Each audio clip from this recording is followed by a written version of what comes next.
This is the Criterion Creeps podcast.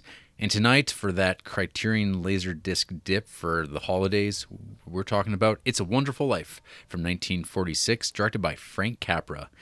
The film's tagline, "It's a wonderful laugh. It's a wonderful love." And the synopsis for the film.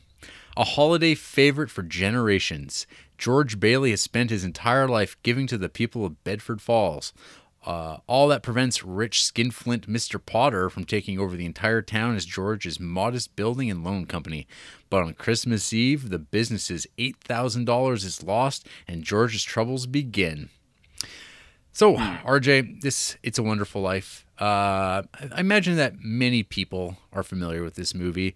It has been a constant fixture on television my whole life. That wasn't always the case.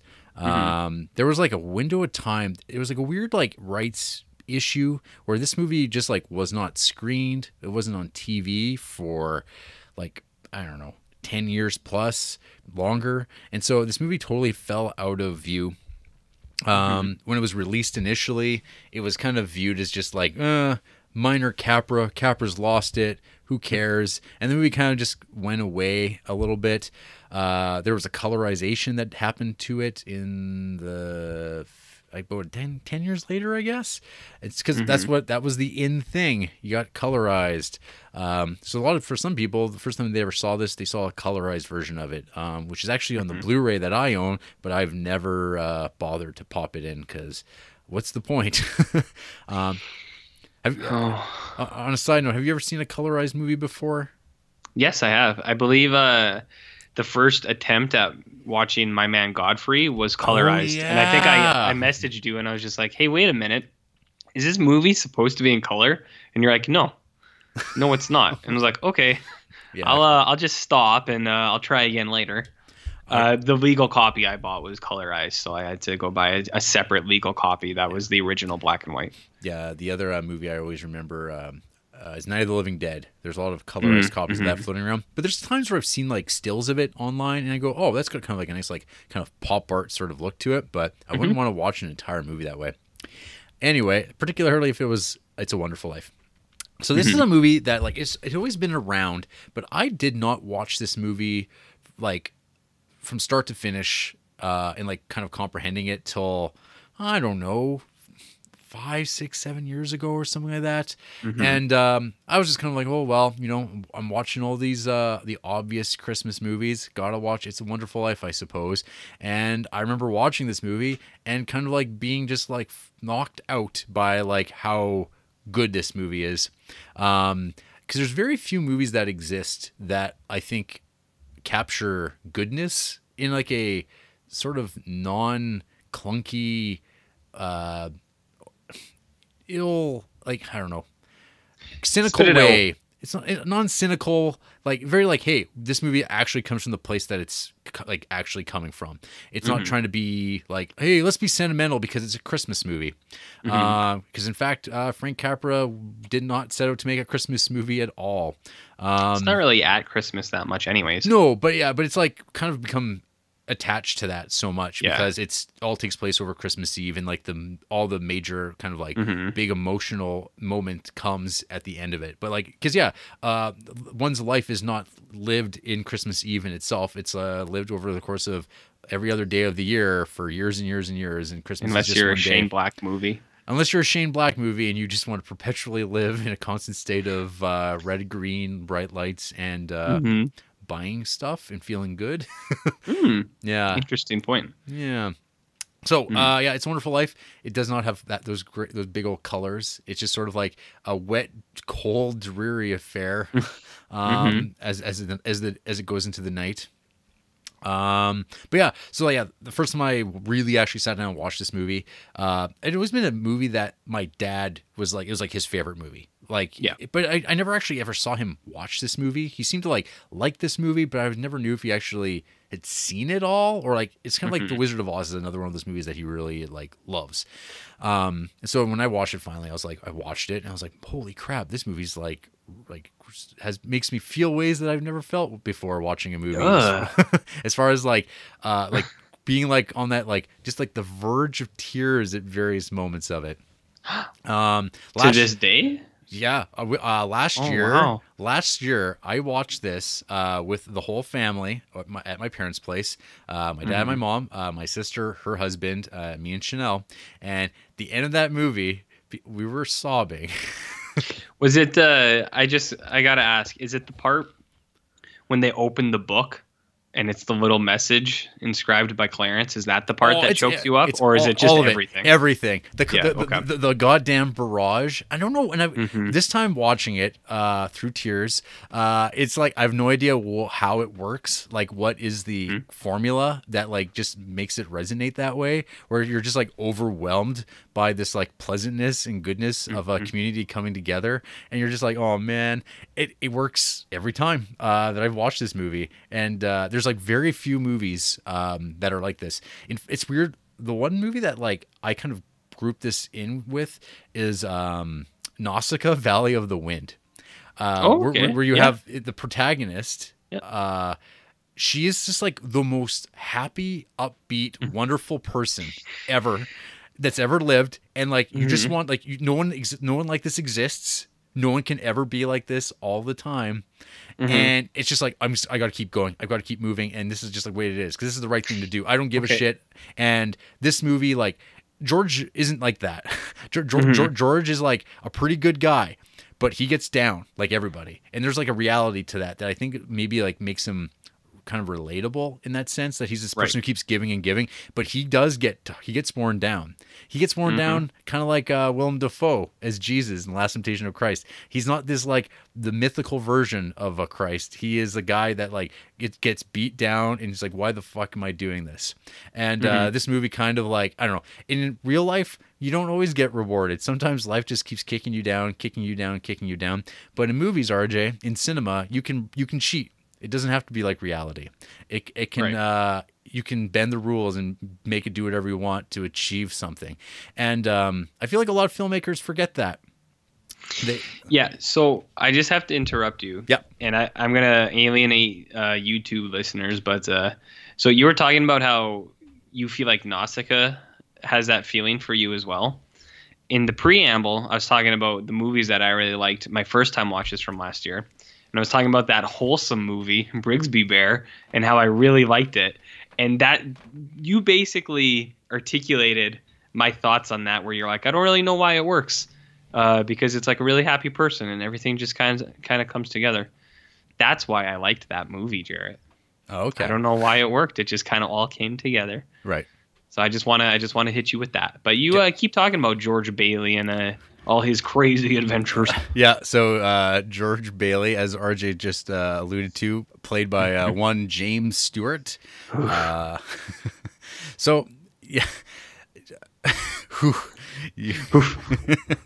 I don't know who would win a worse contest for me, James Stewart or Cary Grant, because like both of them, they have movies where just the way that they speak, like I know that's what they're famous for.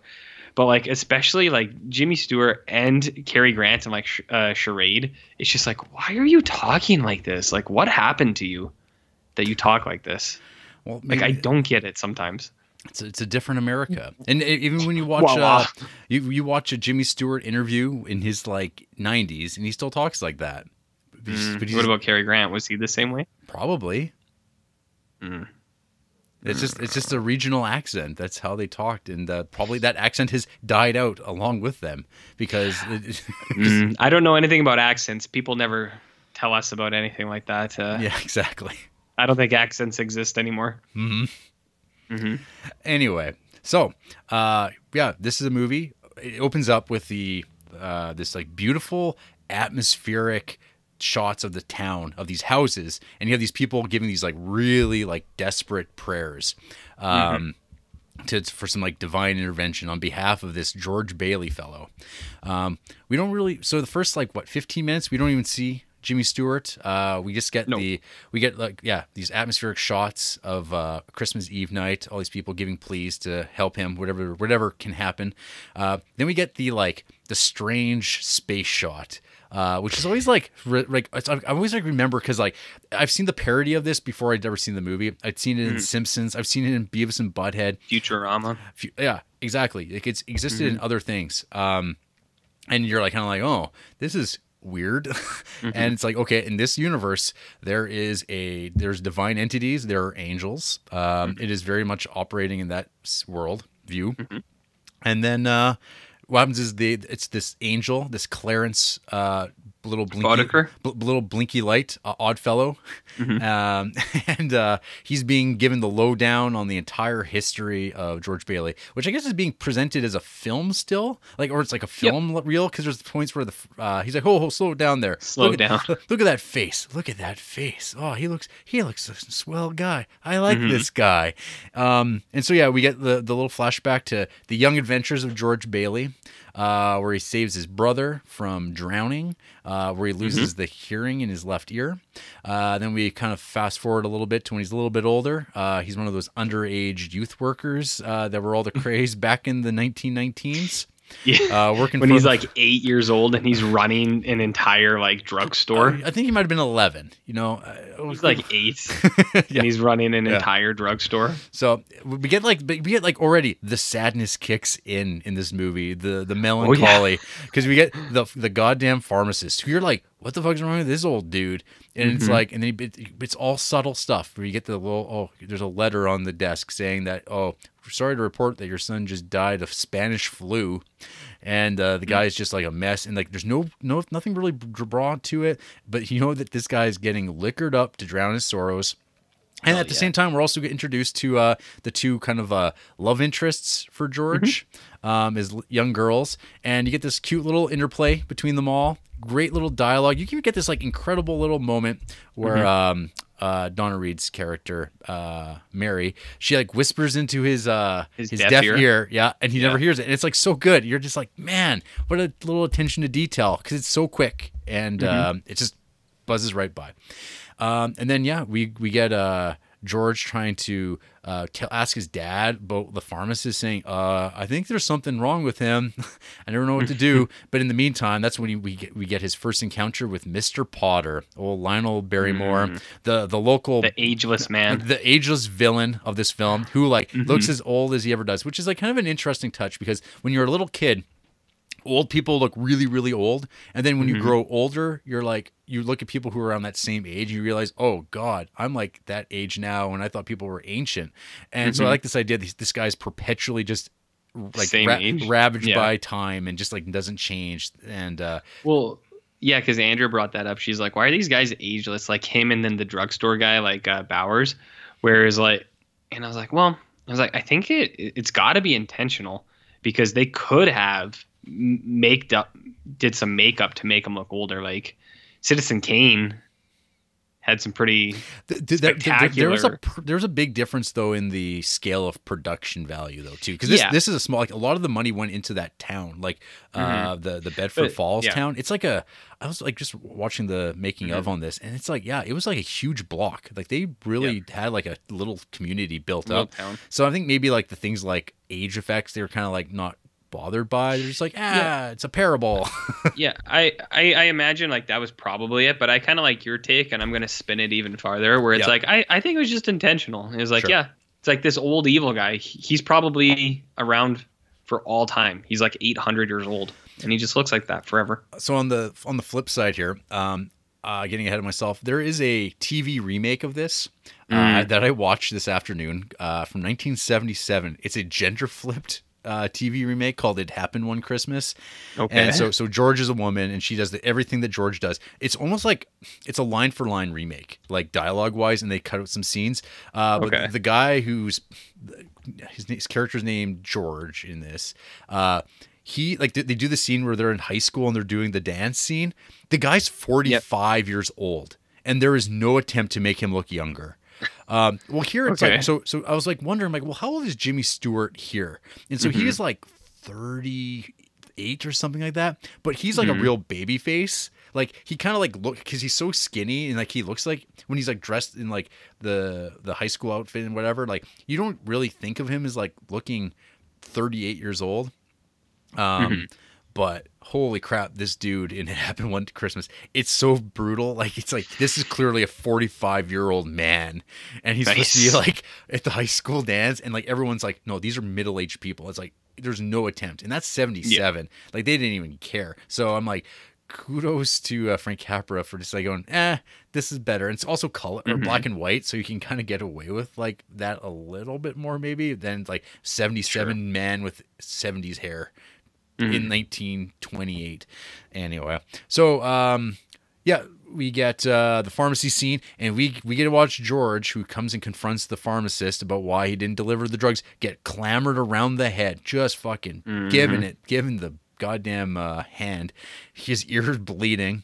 And then we get the like where it's like the breakdown moment of like what he's done and how sad it is. And that little kid, that kid emotes pretty good there.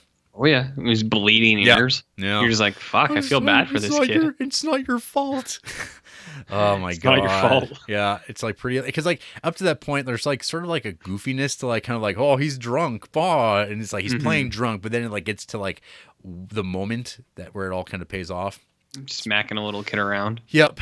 And then the intensity of it and how he feels bad about it. And then we get the time jump. And then we get to see Jimmy Stewart for the first time. And he's on his way out of town. He's with his nice new suitcase. Everything's dressed up like Bill Nye the Science Guy. Yeah, that was the style of the time. Little bow tie, white shirt. And but of course, the fates have it in differently for George, as he's a decent person who just keeps doing right by the family business. And so yeah, he gets impassioned speeches, and his dad dies, and time just keeps marching on. The plans of being an architect, seeing the world, just one thing drops off after another.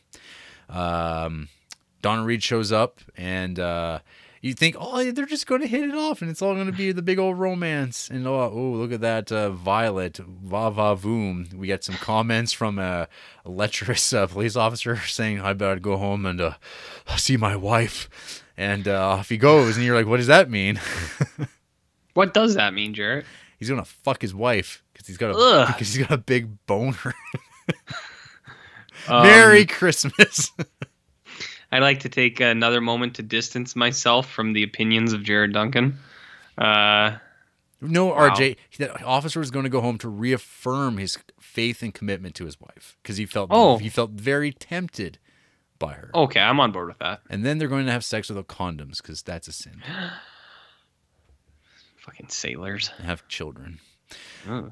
Anyway, keep going. Yeah, I don't know, man. I love this movie. I think it is a bona fide all-time classic. I think it is deserving of whatever stature it has on American Film Institute's top 100 lists.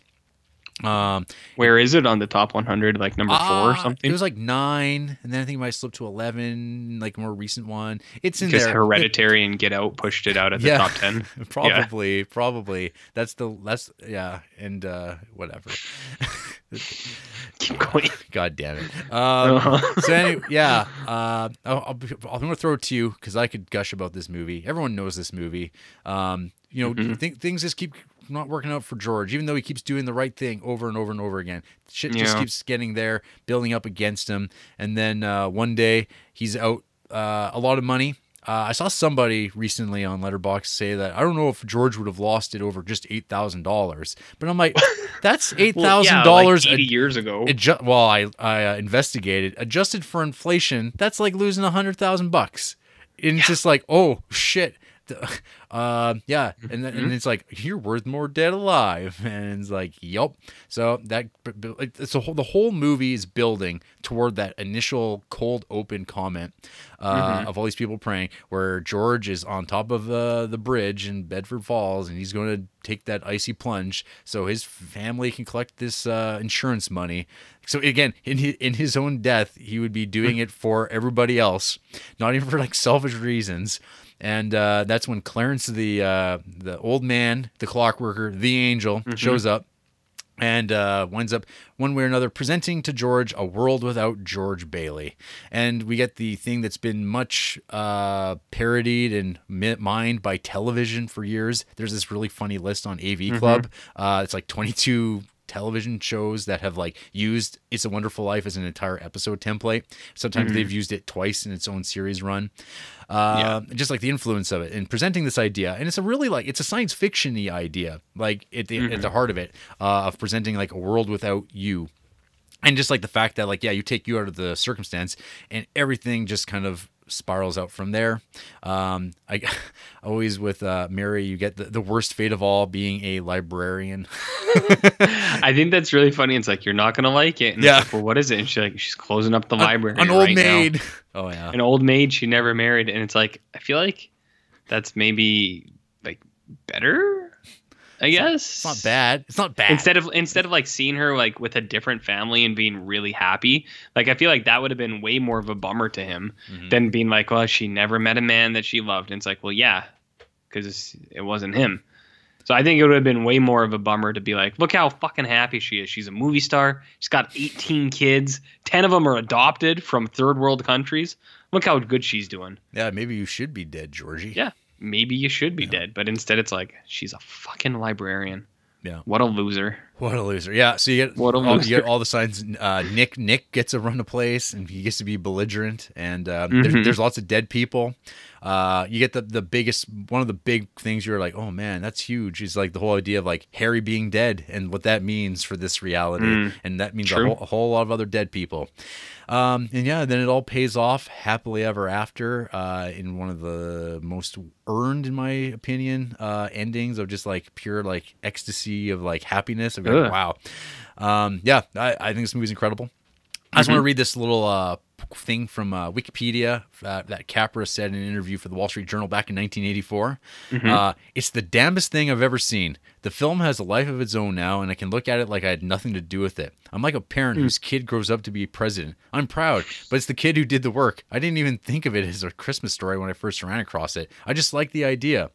In a 1946 interview, Capra described the film's theme as the individual's belief in himself, and that he made it to combat a modern trend toward atheism. Ooh, I like that. Yeah, I bet you do. Well, I mean, it's not the most subtle Catholic and Christian vibes. I'm fine with that. It's not over the top, but it's not subtle. We can talk about that too, because like I'm pretty fine with it in this movie. Because like I said, it's like it's presented in the movie's worldview, like it's immediate. Like you know that hey, this is a world where this is the circumstance of what it exists. There's a guardian angel. It's like either you're on board or you're not. That's fine. And then the movie just plays out, and there's still like relevance to it. And I don't think like nothing that happens in it really has much to do with that part of it either. It's just people doing the right thing, I guess. Despite there being like some sort of like, there's no like issue of like moral like punishment for not doing that. Like it's the people do it because that's the thing to do, and that's where I think the power of it comes from, not like anything else. I mean, I think Capra, I don't know if he was successful in combating atheism or what, or when he said that back when he made the movie, but because the movie's based on a greeting card. Essentially, it was like the guy who wrote the short story, Philip Van Doren Stern. Yeah, it started. Like, he wrote this like it was like a gift card or a greeting card he wrote to friends. And then he turned it into a short story, The Greatest Gift. And then RKO picked it up. They acquired the rights to it. There's like 3 failed screenplays, and then like they dumped it on Capra, and they gave him the screenplays and said, "Yeah, do something with it, I guess." And then. That's the history of the film. Like it was like kind of this movie that was just like there, and here we are talking about it decades later. But hey, RJ, what did you think here of It's a Wonderful Life? Well, there's an interesting history with this movie. One of the main reasons I think we did the Laserdisc series is because many moons ago, I think It's a Wonderful Life got brought up. And I made a comment that you were greatly taken aback by. Do you remember this conversation? Vaguely. Yeah, we have many conversations. Many of them are on the record, off the record. So I think I alluded to the fact that I was like, you know what? I was like, that movie's not that good. I was like, haven't really seen all of it, but I've seen enough of it in other movies and TV. And who gives a shit? And you were just like, hey, why don't you shut up, you asshole? And I was like, what? And you were just like, what are you even talking about? You're like, have you even seen that movie? And I was like, I don't know. Maybe I haven't. I was like, am I talking about the right thing here? So watching it now, I can confirm that I don't know, as you kind of said earlier, I don't know if I've ever actually watched this start to finish in one full go. Now, like when you would have watched this, it was like probably always as a child. And this movie is black and white and it's long. And when you're watching it with TV commercials, it would be endless. It would Yep. be like a 4-hour It's like long a movie. 5-hour event. Yeah, it would be endless. And so I don't think that is like any way to watch and enjoy this movie whatsoever. Not at all. And like I'm pretty confident. So I'll just say this movie's amazing. Yeah. Just up front. But yeah, I think my bias towards it originally was, I had only ever watched it as a child in the background on Christmas when I was usually like way more fucking interested in whatever present I got that year. Is like, this is what I want to fucking do. And then occasionally you'll look at the TV and it'll be Jimmy Stewart and he'll be like, oh my God, what are we doing? And you're like, all right, well, I'm not really interested in this, whatever. And then growing up, you see it parodied and copied so much in fucking everything. Like you said, every TV show ever has basically done an episode like this. Yeah. Whether it's this or like A Christmas Carol or sometimes a mix of the two, you're like, okay. So I felt like it felt like I had watched the whole movie because of those instances. And then watching it now for the full time, it's like, I remember all of this, but I know I've never watched this just start to finish in one go. And Andrea felt the same way too. She was like, it's like, this is all so familiar and I'm pretty sure I've seen it, but I don't think I've ever just watched it. Because the movie's like really, I mean, so much of it's segmented into scenes, right? Like it's just like this scene, this scene, this scene. Like it's easy for me to recall a lot of it because there's everything's segmented and they're kind of bookmarked between these little like back and forths up in heaven. And they're like, and those are like disposable because they're just like, whatever. They're just there to bridge the time jumps. Yeah. Yeah, exactly. But, so that was my gauge on this, but hey, good thing I said that because I don't know if we would have tried to hit the Laserdisc as hard if I had not shit all over this movie at one point years ago. It was a combination of that and Citizen Kane, and you're not ever having watched it. That one was a legitimate never seen. Yeah. That one was just mimicked and parodied through TV. So good things. I am the world authority on cinema. You can trust my opinion, clearly. But yeah, this movie is amazing. It's so seamless. Like everything in it just works. Everything just clicks. It's awesome. There's a lot of little things that I like, but on the whole, the things that I really like about this movie is that kind of underlying message. And it's kind of like what Capra said, but I take something a little different out of it, which is probably good. Like it's good for like what David Lynch says, make it whatever you want it to make. Doesn't mean anything, or it can mean whatever. Just take it as it is. What I like about this movie is it's kind of like the idea of one man making a difference.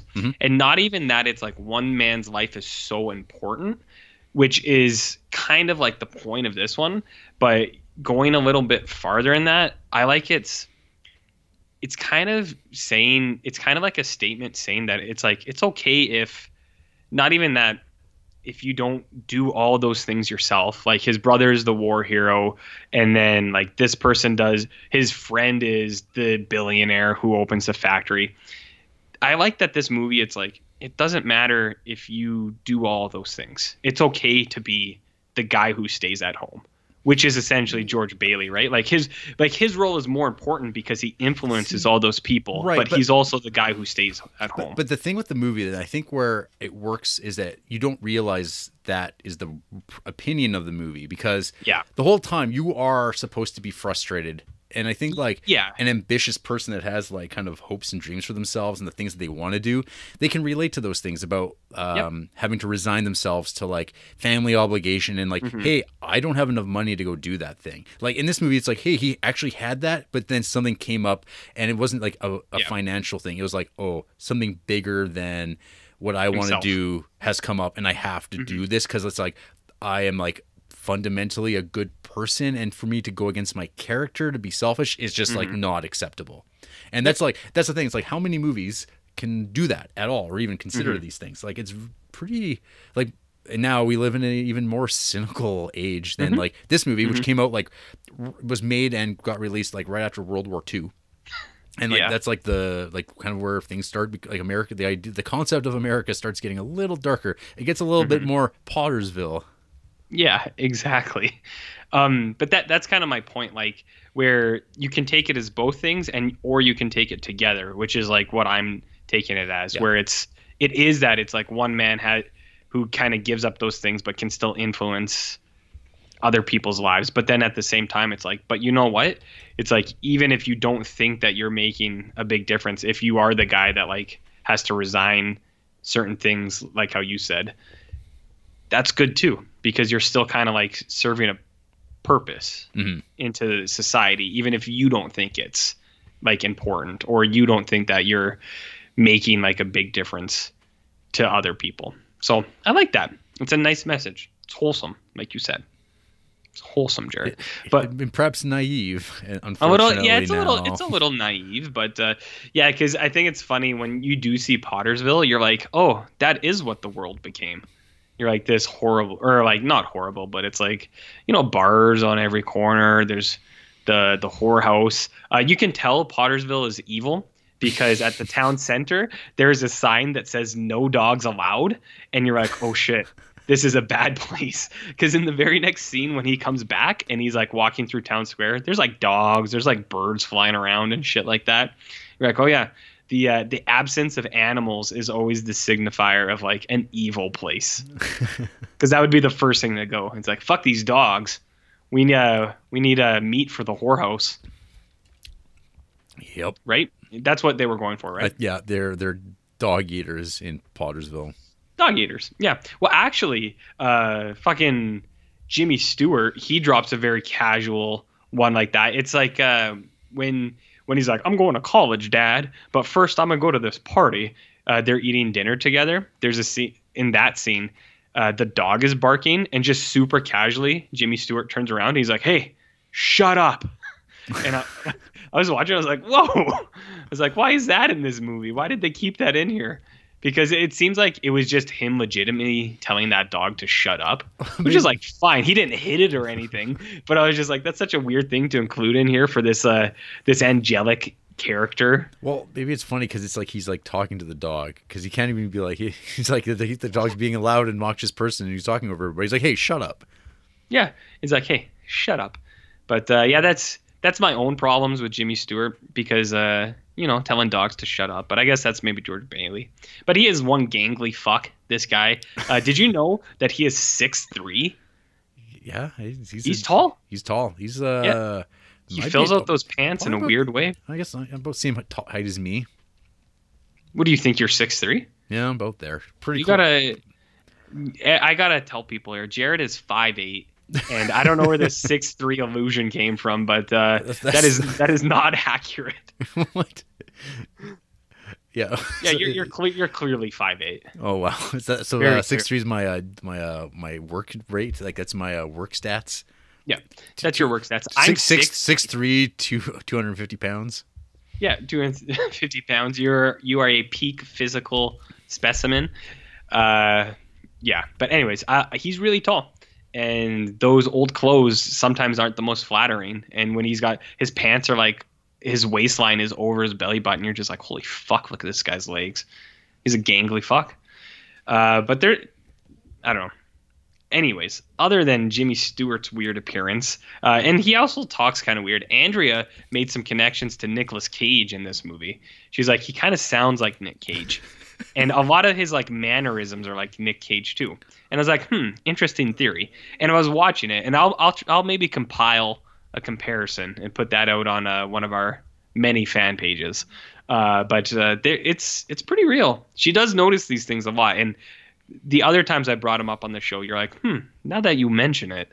So this one is real. Jimmy Stewart and Nick Cage, they share some commonalities.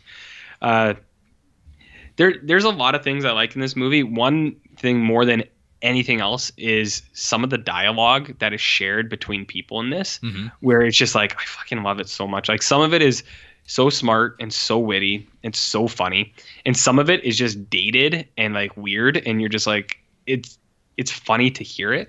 Like when they're talking about Martini, the bar owner, and they call him a garlic eater, and I was like, oh, well, yeah, that's Mr. Potter. Yeah, Mr. Potter. Yeah, he drops a garlic eater on him, and you're like, "Oh my god!" So in Happened One Christmas, the '77 remake, no. Orson Welles plays Mr. Potter. I saw that. Yeah, when you brought it up, and they do retain the garlic eater line. Nice. I like it. Yeah. It's just when you hear that, you're not expecting it. And I was like, oh man, I thought he was gonna drop a hard W after that too, but that one didn't happen. But there's a lot of dialogue I think is really funny. This one's not funny; it's just really cute. When George goes to have a drink, and that guy punches George, and Martini's like, "He's my best friend." It's like Andrew and I both looked at each other, and it was like the ending for you in your family when you were just uncontrollably crying. It was that moment when it's this old Italian man. He's like, "You hit my best friend."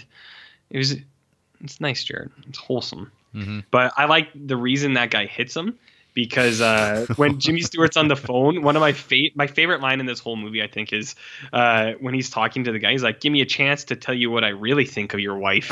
It's like dropping lines like that.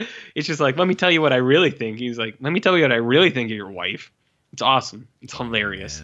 This movie's full of stuff like that. That's really burying the lead though on that whole sequence when George comes home. Yeah, and there's another line where he's like, "Why do we have all these kids?" And then you're just like, "Whoa!"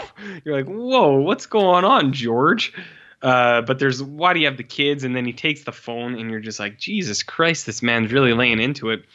There's a ton of stuff though. Like he has a lot of funny lines during the initial courtship scene where they're in costume walking down the street, and she loses her robe and then is in the bush, and George goes, "I've read about things like this." Magazines. And it's like where in like fucking Penthouse. Well, that's and then she's like, "George, I'm going to tell your mother." I like it. It's funny. It's good. I like it. And then one of the other quotes that I thought was really funny is when he goes into the Bizarro world, and the bartender isn't friendly to him anymore. Nick. And he's not friendly, and he doesn't like the George and Clarence, and he calls them pixies. Yeah. The thing he also says is, "We serve hard drinks for men who want to get drunk fast." So and RJ, like, in regards to that, I wrote Nick's bar seems to be RJ's kind of place. That is my kind of place. That is my. It's a note. Yeah. That is my only note about this movie because every time I watch this movie, I don't need to take notes. Yeah. I appreciated that, and I related it to a lot. It's a no nonsense bar. They serve hard drinks to men who want to get drunk fast. They're not into this gullying around this mulled wine that Clarence wants. His Tom Sawyer and Huckleberry Finn, all this Americana literature. But there's some quotes that I just think are really funny. There's also some things that in this movie that I think are I can't tell if it's intentionally or not done, but the one that I really like is when George is talking to the other girl, Violet. Yeah. And they're having like a talk in the street, and it seems private, and then Violet says something, and it's like a ooh moment, and it zooms out, and there's like 40 people standing around, and you're just like, what the fuck? You're like, where did all these people come from? Yeah. But they're like a live TV audience. Oh, they're just like, that's the line. That's when he's kind of like on the prowl, and then she like finally is like, hey, there he is, and she's like, because she's talking to the two dudes in the doorway. She's like, excuse me, I have an appointment. And she walks over. She's like, hey, well, you want to go out sometime? So we can go barefoot walking around out in the field. And she was like, what the fuck are you talking about? I'm not walking around bare feet. Yeah, exactly. I just like how it zooms out and the crowd's there. But there's a lot of scenes in here where it's just the expressions of the background players. You're like, man, that's why this movie's so seamless, because those little details when there's those little people doing little things. You got like Ernie and Bert, the cop and the cab driver. Yeah. That one's really funny too. When the guy Clarence just disappears, and the cab driver's like, he looks, and the cop's like, where did he go? He's like, I think I got to get out of here, man. He's like, I don't like this place. It's a very nice interplay. But yeah, this movie's got it all, man. I like the honeymoon scene.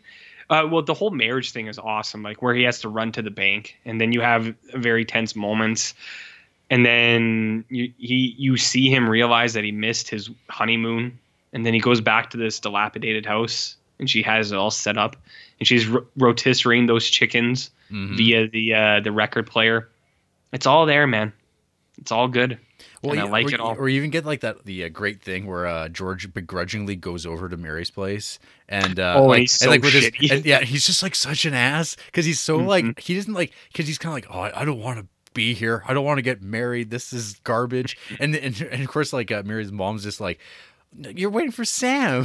Sam's calling. Like it's so funny, but like it's like so weird because he's just like he's such a dick. Like like his like track record and like just like Donna Reed, who's just like this glorious presence the whole movie. Like her face and like her reactions are so amazing. Like she's always up.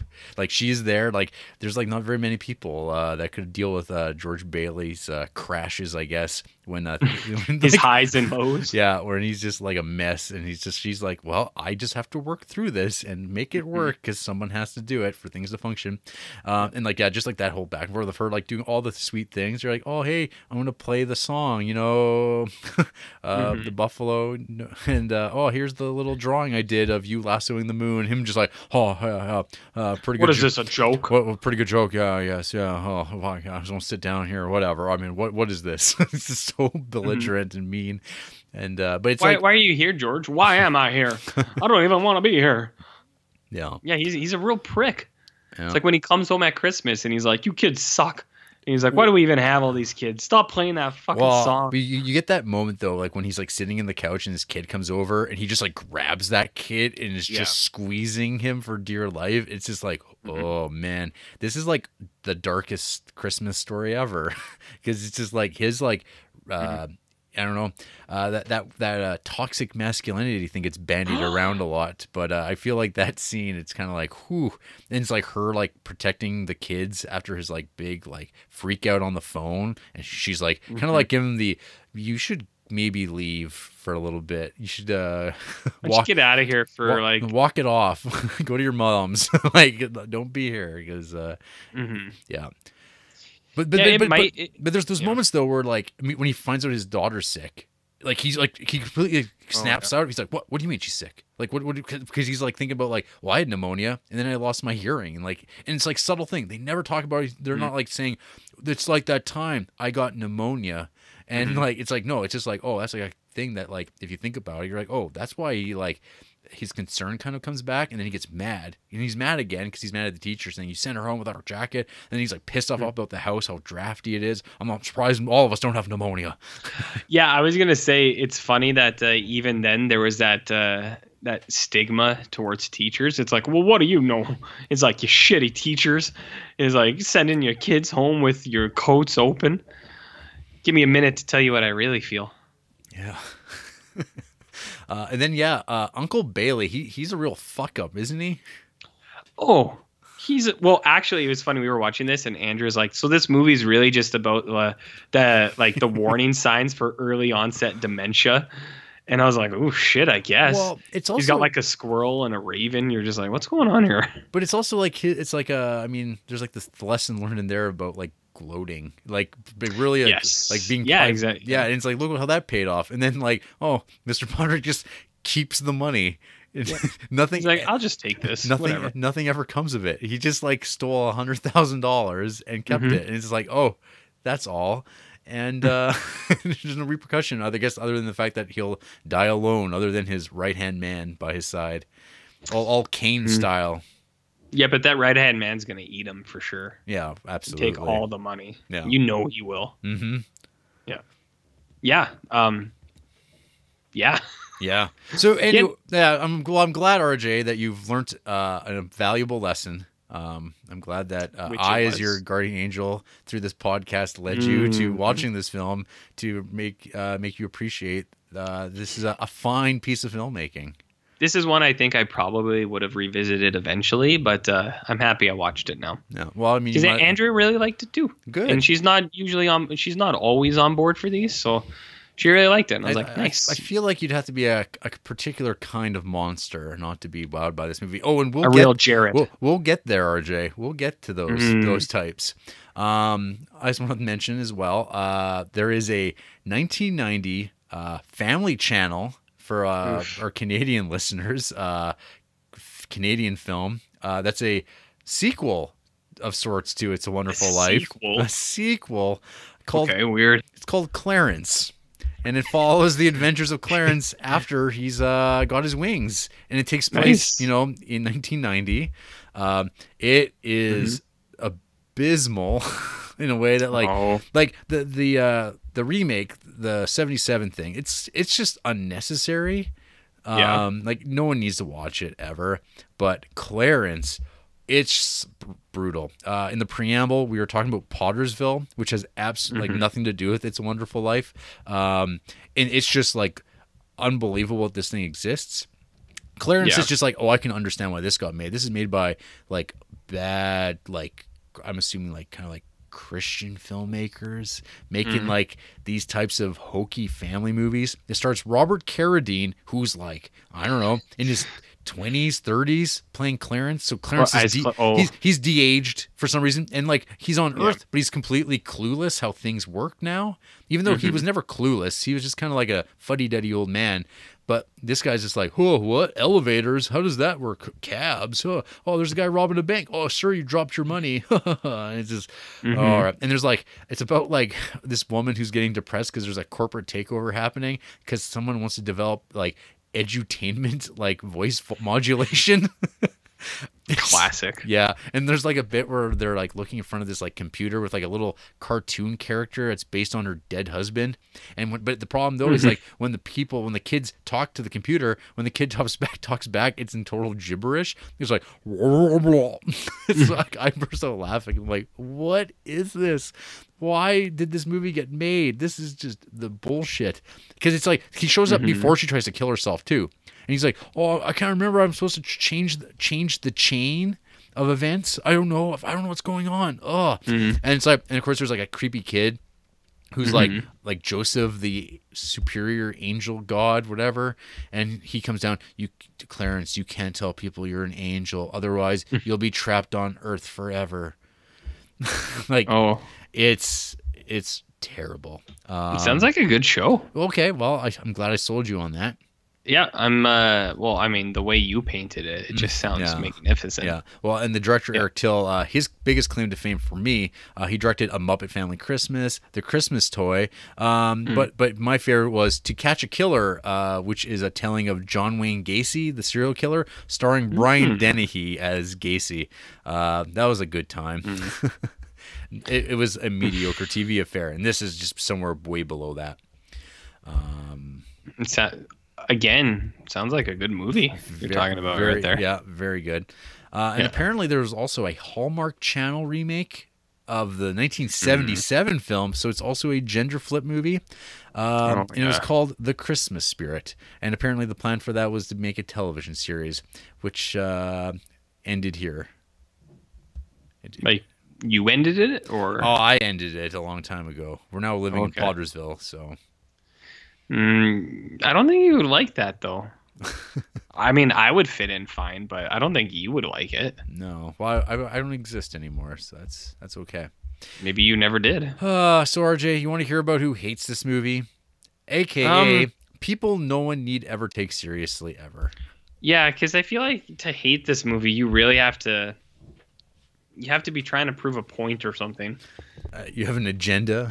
Yeah, there's an alternative agenda at play here. Yeah. Jake Ludd, half a star. This movie is a fucking joke. Is that it? That's it. Oh, fuck. They just watched this movie like last year. This week. No, it was like 2 years ago. Oh, they're an abandoned account. Oh, there you go. Great. Mike D, half a star. No trolling. Just hate this movie. Okay. It's strange. Barry Lyndon, Vertigo, Citizen Kane, Rashomon. Okay. Like these favorite movies. He just gave Bird Box a half a star. I'm on board with that. Oh man. He called his review's pretty funny. It just says shit box. So that's pretty good. But he gave Mandy 5 stars, which I know you're not on board with. No. Inherent Vice 5 stars. What the fuck? Blazing Saddles, Last Jedi. Okay. No thanks. Mercedes May, half a star. What a complete waste of time. I really hoped I was going to like this film, love it even. I've been waiting to watch this for a while under the impression it actually fit the plot of the synopsis. It doesn't, and I thought it might even become a favorite. It didn't. The first 10 or so minutes were okay, and then it just drags on from there. It's essentially 1 hour and 50 minutes of George Bailey's entire life story, which frankly is really, really boring.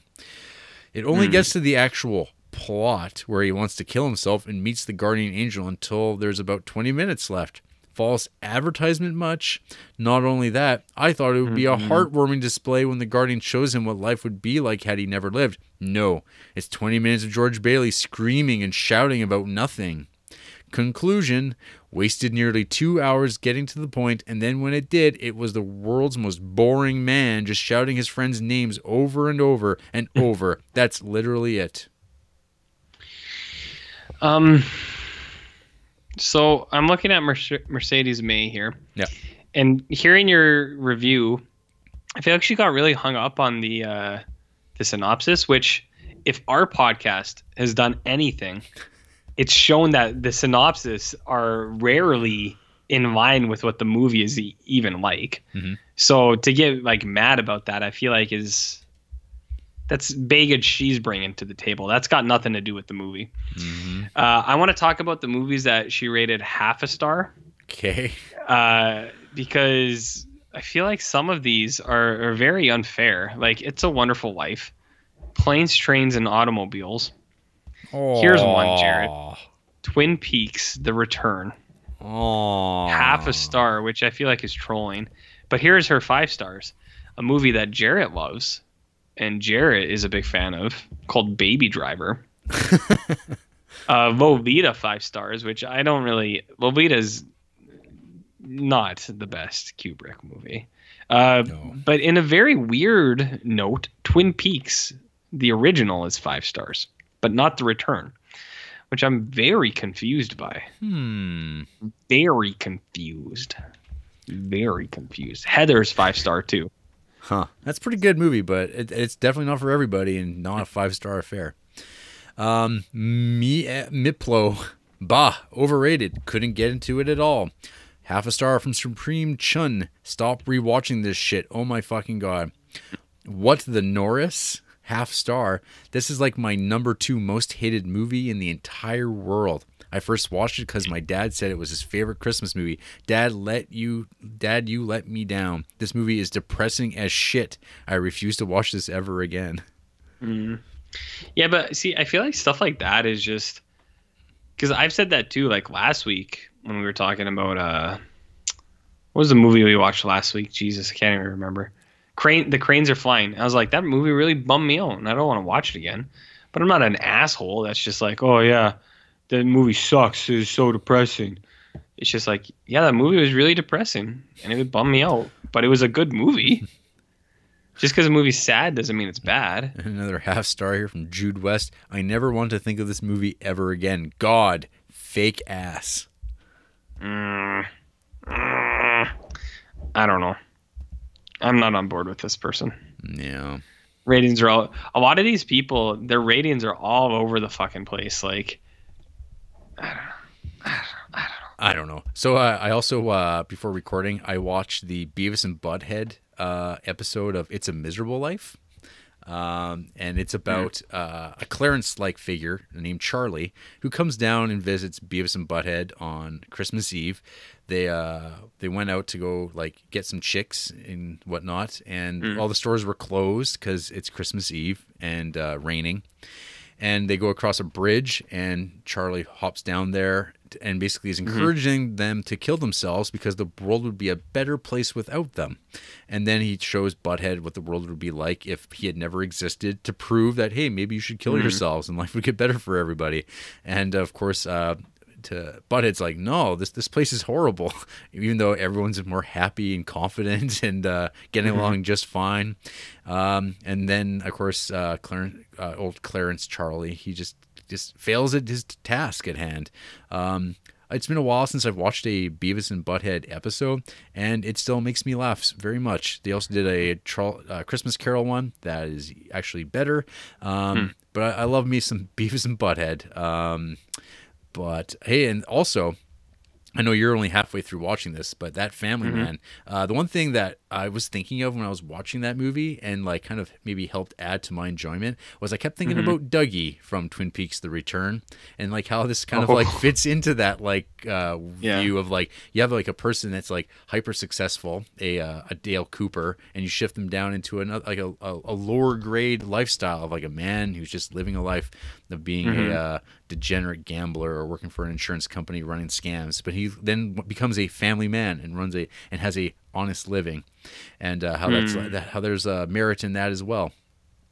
But yeah, it's all kind of in this continuity of goodness and what a life is and what it can be and what we should be aiming toward, and maybe high-end goals for ourselves and impossible things, and filling it with material goods like a Christmas Carol or anything like that. Maybe they're not the things we should be doing, but maybe that's good enough for us poor folk, and rich people will just keep on being rich and horrible and lording over us. I like material things. I do too. I've got bookshelves full of stuff, but maybe that's not all there is. Stuff. Yeah. Says who? I didn't learn anything from this movie. Yeah. And I'm fine with that. I like my things and I like my stuffs. There you have it. Hey, this is a good show. Yeah, in fact, it's a great show. Well, yeah, you're probably right. It's wonderful. That's the end of the podcast forever. Could be.